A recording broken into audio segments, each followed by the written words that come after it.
France में हो रहे आतंकवादी हमलों के बीच आज प्रधानमंत्री नरेंद्र मोदी ने बहुत बड़ी बात कही। मोदी ने कहा कि अब आतंकवाद के खिलाफ निर्णायक जंग लड़ने का वक्त आ गया है। मोदी जो बात कह रहे हैं वैसा होता दिख भी रहा है। आतंकवाद के खिलाफ अब दुनिया के ज्यादातर देश खड़े हो गए हैं। इनमें एक तरफ है अमेरिका, फ्रांस और भारत जैसे देश, जबकि दूसरी तरफ हैं पाकिस्तान, टर्की जैसे देश। आतंकी हमलों को लेकर इस्लामिक मुल्क भी दो हिस्सों में बंट गए हैं और अब यह साफ हो गया है कि आतंकवाद के खिलाफ जंग में अब कुछ बड़ा होने वाला है। इस्लाम के नाम पर क्या क्या हो रहा है, एक डिटेल रिपोर्ट से आप अच्छी तरह समझ सकते हैं।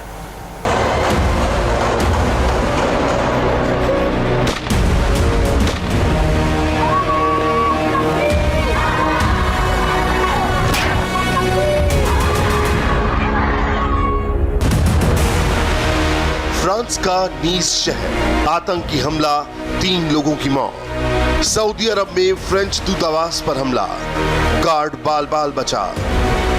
फ्रांस लियोन शहर, पुलिस ने बड़ा हमला नाकाम किया। फ्रांस का एविग्नन शहर, पुलिस ने हमलावर को मार गिराया। रूस का ततारस्तान शहर, पुलिस स्टेशन पर हमला, हमलावर ढेर। पिछले 72 घंटों में फ्रांस और दुनिया के अलग अलग हिस्सों में एक के बाद एक हमले हुए हैं।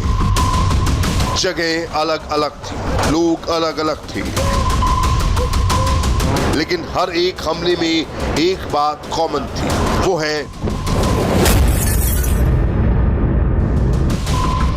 इस वक्त दुनिया बेहद नाजुक दौर से गुजर रही है। आने वाले दिन विश्व के लिए सबसे अहम होने वाले हैं, क्योंकि अब जो होगा वो मानव इतिहास को बदल कर रख देगा।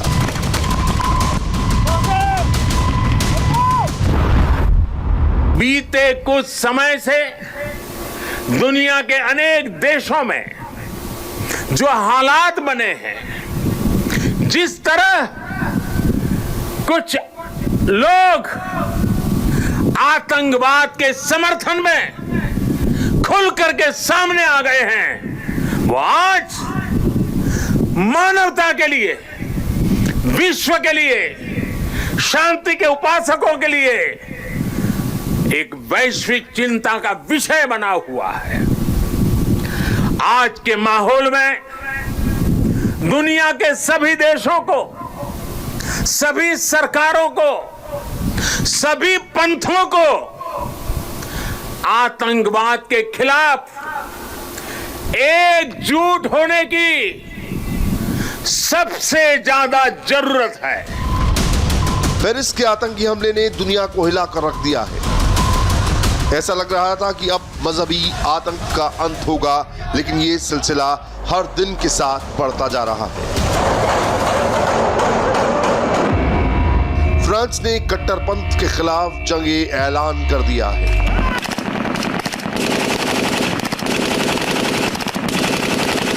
Une fois encore, notre pays एक बार फिर हमारे देश पर इस्लामिक आतंकी हमला हुआ है। नीस में हमारे 3 नागरिक आतंकी हमले मारे गए हैं। ये एकदम साफ है कि फ्रांस पर हमला हुआ है। Ce sont 3 de nos compatriotes। France अब आर या पार के मूड में है। जहां जहां आतंकी हमला होने की आशंका है, वहां वहां आधुनिक हथियारों के साथ स्पेशल ट्रेन्ड सोल्जर डिप्लॉय किए जाएंगे। अब बात फ्रांस से बहुत आगे बढ़ गई है। दुनिया सीधे सीधे 2 खेमों में बट गई है। फ्रांस के साथ कई देश खुलकर सामने आ गए हैं, तो मुस्लिम देशों में भी 2 फाड़ हो गए हैं। पहले आपको समझाते हैं पिछले 5 दिन में दुनिया के नक्शे में कितना बड़ा बदलाव हुआ है। इस्लामिक आतंक के खिलाफ जर्मनी, इटली, नीदरलैंड फ्रांस के साथ खड़े हैं। यूरोपीय संघ भी फ्रांस के पक्ष में है। अमेरिका भी फ्रांस के साथ है। लेकिन दुनिया को सबसे ज्यादा हैरान भारत ने किया है, क्योंकि अभी तक इंग्लैंड और ऑस्ट्रेलिया ने खुलकर अपना पक्ष नहीं रखा है, जबकि भारत पहला गैर पश्चिमी देश है जो खुलकर फ्रांस के साथ आया है। भारत ने सार्वजनिक तौर पर ऐलान किया है कि वो आतंक के खिलाफ जंग में फ्रांस के साथ कंधे से कंधा मिलाकर खड़ा है।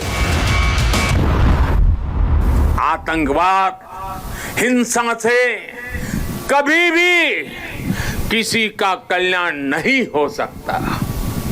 भारत तो पिछले कई दशकों से आतंकवाद का भुक्तभोगी रहा है, पीड़ित रहा है। भारत ने अपने हजारों वीर जवानों को खोया है, अपने हजारों निर्दोष नागरिकों को खोया है, अनेक माताओं के लाल खोए हैं, अनेक बहनों के भाई खोए हैं। आतंकी पीड़ा को भारत भली भांति जानता है। भारत ने आतंकवाद को हमेशा अपनी एकता से, अपनी दृढ़ इच्छा शक्ति से जवाब दिया है। आज पूरे विश्व को भी एकजुट होकर हर उस ताकत को हराना है जो आतंक के साथ है, जो आतंकवाद को बढ़ावा दे रही है। अब समझिए फ्रांस के खिलाफ कौन कौन से मुल्क हैं। पाकिस्तान, ईरान, तुर्की, फिलिस्तीन एक गुट बनाकर फ्रांस के विरोध में उतर आए हैं, जबकि सऊदी अरब, मोरक्को और जॉर्डन ने कार्टून बनाने की निंदा की है, लेकिन इस निंदा का भी विरोध किया है। यानी इस्लामिक देशों में भी दो गुट बन चुके हैं। अब कुछ बातें आपको बेहद गौर से सुनने और समझने की जरूरत है, तभी आपको फ्रांस और इस्लामिक मुल्कों के मनभेद और मतभेद समझ में आएंगे। फ्रांस में अभिव्यक्ति की आजादी का सबसे ज्यादा ख्याल रखा जाता है। वहां पर इस्लाम से लेकर ईसाई धर्म पर कार्टून बनाने पर पाबंदी नहीं है। जैसे ईरान में महिलाओं का हिजाब पहनना अनिवार्य है, जैसे पाकिस्तान में मुस्लिमों को गैर मुस्लिमों से ज्यादा हक मिले हैं, जैसे सऊदी अरब में नास्तिक को आतंकी माना जाता है। मैक्रो पर कार्टून बनाने पर रोक लगाने का दबाव डाला जा रहा है, लेकिन फ्रांस ने साफ कर दिया है कि वो अपने मुल्क की नींव को किसी भी कीमत पर डगमगाने नहीं देगा। इन सब के बीच एक ऐसा मुल्क भी है जिसको दुनिया में कोई सीरियस नहीं लेता है, जिसके पास खुद खाने को कुछ नहीं है और उसको हर इंटरनेशनल मुद्दे पर बोलना होता है। वो देश है पाकिस्तान। इमरान खान कैसे फ्रांस पर राजनीति करके अपनी इमेज बिल्डिंग पर लगे हैं, आपको डिटेल में समझाएंगे, लेकिन उससे पहले पाकिस्तान की ये तस्वीरें देखिए।